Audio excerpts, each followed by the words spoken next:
अस्सलाम वालेकुम। उम्मीद करता हूँ आप सब खैरियत से होंगे। फ्राइडे को मार्केट 41,000 पर क्लोज़ हुई और मार्केट के अंदर काफ़ी वॉलेटाइल सेशन हमें देखने को मिला।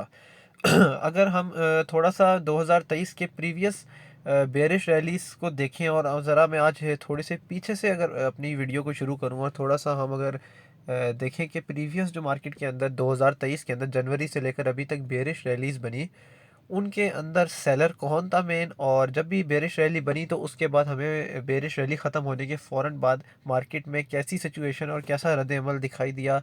इस सब को मैं ज़रा आपको थोड़ा सा हाईलाइट करवाऊंगा कि मार्केट में जब भी बेरिश रैली आई है, जब भी डाउन ट्रेंड आया है, तो उसके बाद मार्केट ने अपने आप को किस तरह से वापस रिबाउंड किया और कितना रिबाउंड किया। मैं अभी आपको ये चीज़ अच्छी तरह से आपको दिखाता हूँ। जैसा कि आप देख सकते हैं, ये मैंने चार्ट के ऊपर निशान लगाए हैं जो कि जनवरी में एक बेरिश रैली बनी थी जिसमें मार्केट ने 3,000 पॉइंट्स लूज़ किए। उसके बाद एक फरवरी में बनी जिसके अंदर मार्केट ने 2,000 पॉइंट्स लूज़ किए। और उसके बाद एक बेरिश रैली बनी थी छोटी सी 1,000 पॉइंट्स जब मार्केट ने लूज़ किए रमज़ान के दौरान, जब मार्च के एंड से लेके अप्रैल के स्टार्ट तक ये वाली रैली चली। और उसके बाद अब जो नेगेटिव रैली जिसके अंदर फिर से तकरीबन 1,000 पॉइंट्स मार्केट 1,000 से 1,300 पॉइंट्स मार्केट लूज़ कर चुकी है, जो कि मई के मिड से लेके मई के एंड तक चली है और अभी चल रही है। अगर हम फीपी लिपि को देखें पिछले सारी रैलीज़ की, तो मैं आपको स्टेप वाइज दिखाता हूँ। ये जनवरी का फीपी लिपि है जब जनवरी में बेरिश रैली थी उन दिनों का। तो इसके अंदर आप देखें कि सबसे मेन जो सेलर है मार्केट का वो म्यूचुअल फंड्स हैं इधर, और इंश्योरेंस कंपनीज ने भी जो है वो काफ़ी बड़ा सेलिंग का नंबर है। जबकि अगर मैं अब फेबररी वाली रैली आपको दिखाऊं, ये फेबररी वाली रैली का आपके सामने जो स्क्रीन पे आ रहा है फीपी लिपि है, तो उसके अंदर भी अगर हम देखें तो म्यूचुअल फंड ही सबसे बड़ा सेलर रहा है और मार्केट को गिराने में म्यूचुअल फंड्स का ही किरदार रहा है। उसके बाद अगर हम नेक्स्ट रैली पे आ जाएं, जो रमज़ान के दौरान मार्केट के अंदर रमज़ान के शुरू में बेरिश रैली रही थी छोटी सी, तो उसके अंदर भी हम देखें तो दोबारा से म्यूचुअल फंड्स और इंश्योरेंस कंपनीज का इस दफ़ा काफ़ी जो है वो मेन किरदार रहा है मार्केट को गिराने के अंदर। और हमेशा यही दोनों जो है वो मेन एक्ट करते रहे हैं। अब अगर हम करंट सिचुएशन को देखें, जो करंट मार्केट के अंदर बेरिश रैली बनी हुई है, बेरिश रैली ही कह सकते हैं क्योंकि 1,000 से 1,500 पॉइंट्स मार्केट लूज़ कर चुकी है, तो उसके अंदर भी हम देखें तो म्यूचुअल फंड्स और इंश्योरेंस कंपनीज ही टॉप पर सेलर आ रही हैं। इन ही दोनों की वजह से अभी भी मार्केट के अंदर डाउन ट्रेंड आ रहा है। तो कहने का मकसद ये है कि मार्केट के अंदर ये जो बेरिश रैली आती है, इसकी मेन रीज़न अभी तक म्यूचुअल फंड्स की सेलिंग ही रही है। लेकिन अब हमें देखना ये है कि उसके फ़ौरन बाद फिर दूसरे बायर्स का रद्द-ए-अमल क्या आता है, उनका क्या रिएक्शन होता है इस बेरिश रैली को। तो आप देख सकते हैं कि वो हमेशा बॉटम के ऊपर जब मार्केट गिर रही होती है तो वो माल जमा कर रहे होते हैं, और वही डिस्काउंटेड माल को फिर उन लोगों ने अच्छे रेट पे बेचने के लिए वो मार्केट को उठाते हैं, जहाँ पर फिर छोटे इन्वेस्टर्स और बाकी जो मार्केट के अंदर बायर्स हैं वो भी उठाते हैं, माल उठाते हैं मार्केट से। अब अगर हम देखें तो जनवरी के अंदर भी मार्केट जितना नीचे गिरी थी उससे ज़्यादा मार्केट ने जो है, बल्कि उससे ऑलमोस्ट डबल मार्केट ने रिटर्न दिया। और जिसने इधर नीचे इन्वेस्ट किया होगा 38,000 के पास, तो उसको रीज़नेबल प्रॉफिट्स बहुत ईजिली बहुत कम टाइम के अंदर मिल गए होंगे। इसी तरह फिर हम अगर आगे देखें तो फरवरी में भी इसी तरह हुआ, जितनी मार्केट नीचे गिरी ऑलमोस्ट उतनी ही मार्केट ने अपनी रिकवरी भी दी। उसके बाद से रमज़ान के अंदर जब मार्केट गिरी, उसके बाद आपने ईद के फ़ौरन बाद मार्केट के अंदर आपने रैली देखी जो कि अभी कुछ टाइम पहले ही ख़त्म हुई, मार्च के शुरू में एंड हुई। और मैंने जब आपको हम सबने सेल कॉल भी दी थी और गाइड किया था कि आप मार्केट में मज़ीद बाइंग ना करें, तो तब भी आप अगर आप देखें तो मार्केट ने तब भी जितनी गिरी थी उससे ज़्यादा रिकवरी दी। अब मार्केट दोबारा जो है वो बेरिश फेज के अंदर एंटर हो रही है। हमारे जो इंडिकेटर्स हैं वो भी अब यही इंडिकेट कर रहे हैं कि मार्केट दोबारा बेरिश जोन में आ गई है। मार्केट ने फ्राइडे को जो है वो 40,785 का तकरीबन लो बनाया, जो कि इसकी 100 डेज़ की मूविंग एवरेज थी, और लास्ट मूविंग एवरेज रह गई है मार्केट ने 200 डेज़ की, 20 डेज़ की, 50 डेज़ की, सारी मूविंग एवरेजेस को ब्रेक कर दिया था। जबकि अभी 50 डेज़ की मूविंग एवरेज से थोड़ी सी ऊपर मार्केट ने क्लोजिंग दी है, और 100 डेज़ की मूविंग एवरेज से 300-400 पॉइंट्स ऊपर मार्केट ने 300 पॉइंट्स मार्केट ने ऊपर क्लोजिंग दी है, जो कि एक बहुत पॉजिटिव साइन है और एक अच्छी बात कंसिडर की जाएगी। वॉल्यूम्स भी मार्केट के अंदर जो है वो अबव लास्ट अगर वीक की एवरेज देखें तो उससे अबव एवरेज वॉल्यूम्स देखने को मिले हैं। और अब यही मेन एरिया है मार्केट के लिए 40,780 का एरिया मार्केट के लिए बहुत इंपॉर्टेंट है, जो कि इसकी 100 डेज़ की मूविंग एवरेज है। मार्केट को इसके ऊपर सस्टेन करना चाहिए। अगर मार्केट इसके ऊपर ऊपर रहती है तो मार्केट के अंदर हमारे लिए अभी भी उम्मीद बाकी है कि मार्केट ऊपर चली जाएगी और यहाँ से रिकवरी दे सकती है। जबकि अगर 100 डेज़ की मूविंग एवरेज 40,780 का लेवल अगर मार्केट ब्रेक करती है, तो फिर हमारी जो आखिरी उम्मीद है उम्मीद हमारी वैसे कम हो जाएगी मार्केट से, लेकिन फिर भी एक बिल्कुल आखिरी उम्मीद जो है वो काफ़ी मेन एरिया बन रहा है, जो कि फिबोनाची की रिट्रेसमेंट भी यही एरिया इंडिकेट कर रही है, और एक मेजर सपोर्ट एरिया बन रहा है जो कि 40,650 का एरिया बन रहा है। 40,650 का एरिया मार्केट को इधर से फिर रिबाउंड देना मार्केट के लिए लाजमी हो जाएगा।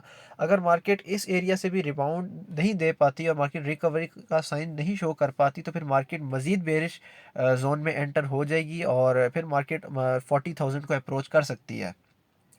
आपको यही यहाँ पे सजेस्ट करेंगे कि क्योंकि पॉलिटिकल और इकोनॉमिकल सिचुएशन इस वक्त हम हालात मुल्क के ठीक नहीं हैं, और जो भी ख़ास तौर पे पॉलिटिकल साइड से डेवलपमेंट होगी उसका मार्केट के ऊपर काफ़ी गहरा असर होगा।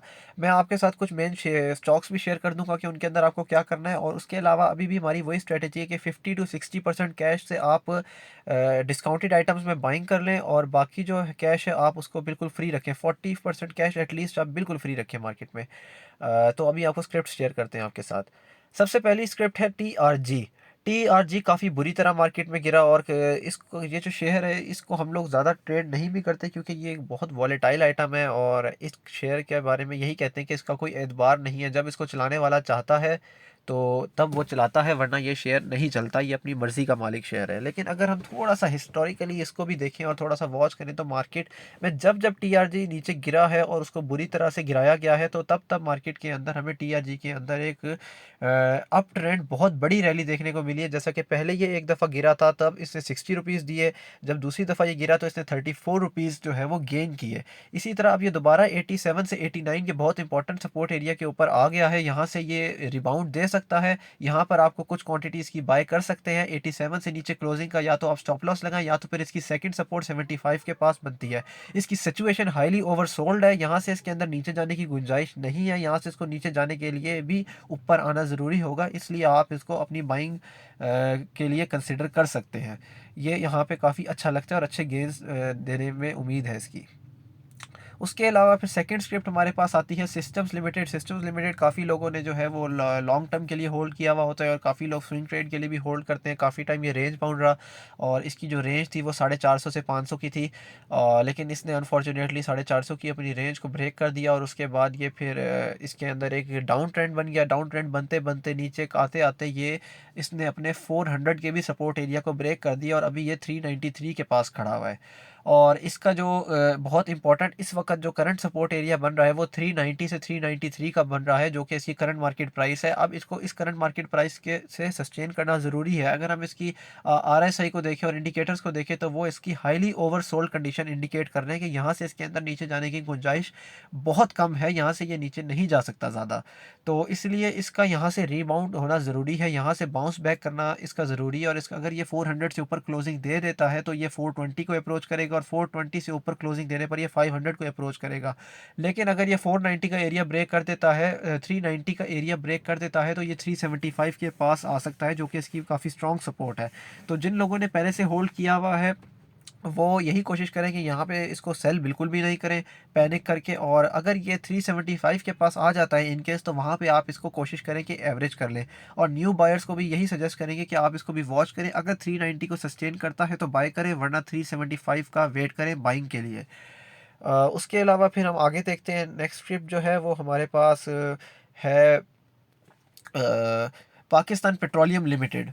पाकिस्तान पेट्रोलियम लिमिटेड जो है पीपीएल, ये काफ़ी सर्कुलर डेट है। पीपीएल काफ़ी अच्छी कंपनी है, लेकिन ये मार खा रही है सिर्फ अपने सर्कुलर डेट की वजह से, और अभी तक गवर्नमेंट ने इसके ऊपर कोई प्रॉपर ना तो प्लान पेश किया, ना तो कोई एक्शन लिया, और इसका मजीद सर्कुलर डेट जो है वो कंटिन्यूसली बढ़ता जा रहा है। पहले ये 58 से 60 की रेंज में चल रहा था, और वहाँ पे थोड़ा सा कंसोलिडेट होता हुआ महसूस हो रहा था, और लग रहा था कि यहाँ से ये पॉसिबल रीबाउंड दे सकता है। लेकिन करंट मार्केट की जो पॉलिटिकल और इकोनॉमिकल सिचुएशन मुल्क की है, जिसकी वजह से मार्केट के अंदर सेंटीमेंट्स डैमेज हो रहे हैं, खासतौर पे जो म्यूचुअल फंड्स की साइड से हमें सेलिंग देखने को मिल रही है, उसकी वजह से पीपीएल भी डैमेज हुआ है। पीपीएल की शेयर प्राइस डैमेज हुई है, और इसने जो है वो अपने 58 वाले एरिया से भी नीचे क्लोजिंग दी है। अब इसका 56 से 56 55 से 56 का जो एरिया है ये एक काफ़ी इंपॉर्टेंट सपोर्ट एरिया है। इसको ये सपोर्ट एरिया पर सस्टेन करना चाहिए। अगर 55 से 56 के एरिया पर ये सस्टेन नहीं करता, तो 50 से 52 ये एक इसका बहुत ही इंपॉर्टेंट एरिया है, और यही इसकी जो है वो लास्ट सपोर्ट है, एंड सपोर्ट है। इस सपोर्ट के ऊपर तो ये लाज़मी यहाँ से पॉसिबल रिबाउंड हमें दे जाएगा। अगर हम इसके आरएसआई को देखें तो आरएसआई के अंदर हमें डाइवर्जेंस, बुलिश डाइवर्जेंस देखने को मिल रही है और आरएसआई यहाँ से पॉसिबल बाउंस बैक इंडिकेट कर रहा है। जिनने पहले बाइंग की हुई है उनको हम यही सजेस्ट करते हैं कि यहाँ पे स्टॉप लॉस सेट करने के बजाय आप इसको वॉच करें। अगर ये नीचे आ जाता है तो जो हमने आपको फ्री कैश रखने को कहा था आप उसके अंदर से एवरेज कर लें। अदरवाइज़ अगर आपके पास कैश नहीं है तो फिर आप इसको 55 से नीचे की क्लोजिंग पे सेल करके स्टॉप लॉस सेट कर दें। लेकिन हम आपको यही सजेस्ट करेंगे कि आप इसको 52 के पास एवरेज कर लें तो बेहतर है। और ये शेयर जो है इसके बारे में बजट के अंदर भी कोई अच्छी न्यूज़ देखने को मिल सकती है। सर्कुलर डेट के बारे में भी कोई प्लान पेश किया जा सकता है बजट के अंदर, तो बजट आने तक आप इसको होल्ड करें। उसके बाद अगली स्क्रिप्ट है हब पावर कंपनी। हब को बहुत अच्छी कंपनी है, इसके बारे में कौन नहीं जानता कि ये इसके फंडामेंटल्स कैसे हैं। फंडामेंटली बहुत स्ट्रॉन्ग कंपनी है और अच्छी कंपनी है। इस वक्त जो काफ़ी सारे लोगों ने इसका जो है वो 2.75 रुपीज़ का डिविडेंड आया था वो भी अवेल किया और उनके पास जो इसकी बाइंग है वो 70, 71, 72 की बाइंग पे भी लोगों ने होल्ड किया हुआ है और वो काफ़ी परेशान है कि अभी हमारा ये लॉस में आ गया तो अब हमें क्या करें। पहली बात तो ये कि जिन लोगों ने 70 से 72 में बाइंग की, ₹2.5 तो तकरीबन पौने ₹3 तो उनको डिविडेंड मिल गया। तो आप उसको भी अपने कंसिडरेशन में रखें। दूसरी बात ये है कि 67 इसका काफ़ी इंपॉर्टेंट एरिया और यही इसकी 200 डेज़ की मूविंग एवरेज भी 67 पर आ रही है। 67 का एरिया इसको सस्टेन करना ज़रूरी है और इंशाल्लाह ये उम्मीद है कि 67 के एरिया को सस्टेन कर भी जाएगा। अगर इन केस खुदा ना खास्ता ये 67 को ब्रेक कर देता है तो फिर ये 63 और 60 के पास हमें देखने को मिल सकता है। तो आप अभी इसको वेट करें और अगर ये 67 के पास देखें अगर सस्टेन करता है तो एवरेज कर लें, वरना आप इसको 60 या 63 के पास एवरेज कीजिएगा। फिलहाल आप इसको सिर्फ वॉच करें। नेक्स्ट स्क्रिप्ट हमारे पास है अटक रिफाइनरी लिमिटेड। अटक रिफाइनरी लिमिटेड काफ़ी अच्छी रिफाइनरी है और फंडामेंटली भी अच्छी है, तो टेक्निकली भी मार्केट के अंदर हमें अच्छी मूव हमेशा देखने को मिली। लेकिन इस वक्त हालात की वजह से एटीआरएल ने भी मार खाई है मार्केट से और फ्राइडे को ख़ास तौर पे पहले ये 167 से लेके 170 171 की रेंज में काफ़ी टाइम तक ये चलता रहा है। काफ़ी सारी कैंडल्स इसकी इसी रेंज में रही, लेकिन फ्राइडे वाले दिन इसके अंदर भी सेलिंग आई और ये भी बेचारा मार्केट की जो बेयरिश ट्रेंड था उसका शिकार हुआ। अभी इसकी जो करंट प्राइस है वो भी इसका एक काफ़ी इंपॉर्टेंट सपोर्ट एरिया है 162 पर। इसकी जो है वो 200 डेज़ की मूविंग एवरेज है। 200 डेज़ की मूविंग एवरेज के ऊपर इसको सस्टेन करना चाहिए। अगर 200 डेज़ की मूविंग एवरेज से ऊपर ऊपर रहता है तो हमें इससे रिबाउंड की ज़्यादा अच्छी उम्मीद है।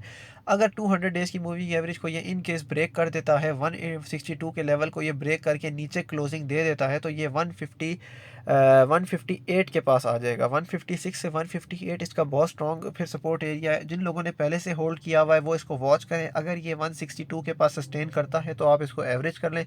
अदरवाइज़ आप इसको 156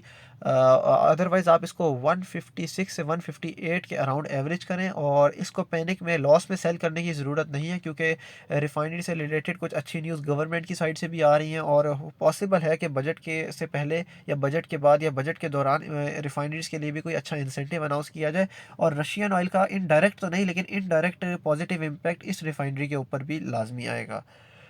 उसके बाद अगर हम बात करें तो जीजीएल जो है ट्रेडिंग के लिए अच्छा शेयर है। फंडामेंटली इतना अच्छा नहीं है लेकिन ट्रेडिंग के लिए अच्छा है और इस वक्त ये अपने उन्हीं लास्ट लेवल्स पे, एंड लेवल्स पे आ गया जहाँ से इसने पहले भी 2-3 दफ़ा रीबाउंड किया और बाउंस बैक दिया और 2-2.5 रुपये ईजिली यहाँ से इसने दिए। तो आप इसको 9.5 के स्टॉप लॉस के साथ यहाँ पे कुछ परसेंटेज 10% 5%, 15% अपने पोर्टफोलियो अपने कैपिटल की यहाँ पे परसेंटेज इसके अंदर इन्वेस्ट कर सकते हैं। 9.5 का आप इसमें स्टॉप लॉस यूज़ करें। अगर इन केस ये 9.5 से नीचे क्लोजिंग दे देता है तो फिर आपने इसको बिल्कुल भी होल्ड नहीं करना और यहाँ से आपको इसके अंदर 11, सवा 11, 11.5 की मूव तो ईजिली देखने को मिल सकती है और मार्केट अगर अच्छी न्यूज़ आ जाती है और अप ट्रेंड में जाती है तो फिर ये 12 और 12.5 तक भी आराम से चला जाता है।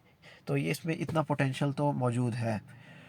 उसके बाद जो है पीएसओ, आखिरी कंपनी जो है वो पीएसओ के अंदर काफ़ी लोगों ने काफ़ी ऊपर के रेट्स पे इन्वेस्टमेंट की हुई है। 150 से ऊपर की भी इन्वेस्टमेंट है काफ़ी लोगों की, कुछ लोगों की 140 130 के पास बहुत सारे लोगों ने इन्वेस्ट किया हुआ है। लेकिन ये शेयर कॉन्टीन्यूसली डाउनवर्ड ट्रेंड में रहा। इसका जो लास्ट रिजल्ट था वो भी अच्छा नहीं आया और उसके अलावा मुल्क की जो सिचुएशन थी, सर्कुलर डेट की जो सिचुएशन थी, इसके लिए कोई भी सिचुएशन किसी भी तरह से फेवरेबल नहीं रही अभी तक। अभी ये 100 के ऊपर 100 से थोड़ा सा ऊपर इसने क्लोजिंग दी है। अब ये इसको 100 से ऊपर सस्टेन करना ज़रूरी है। अगर हम इसके इंडिकेटर्स को देखें तो ये हाईली ओवरसोल्ड है, यहाँ से इसमें ज़्यादा नीचे जाने की गुंजाइश नहीं है। आप लोगों ने जहाँ इतना वेट किया तो आप थोड़ा और वेट करें, बजट तक इसको सेल ना करें। बजट आने के बाद अगर ये नहीं इस 100 को भी सस्टेन करता, तो फिर हम इसको किसी और शेयर में स्वैप कर देंगे, कन्वर्ट कर देंगे। लेकिन फ़िलहाल आपको यही सजेस्ट करते हैं कि इसको होल्ड करें और न्यू बाइंग ना करें पीएसओ के अंदर। अपना ख़्याल रखिएगा, बहुत शुक्रिया, अल्लाह हाफ़िज़।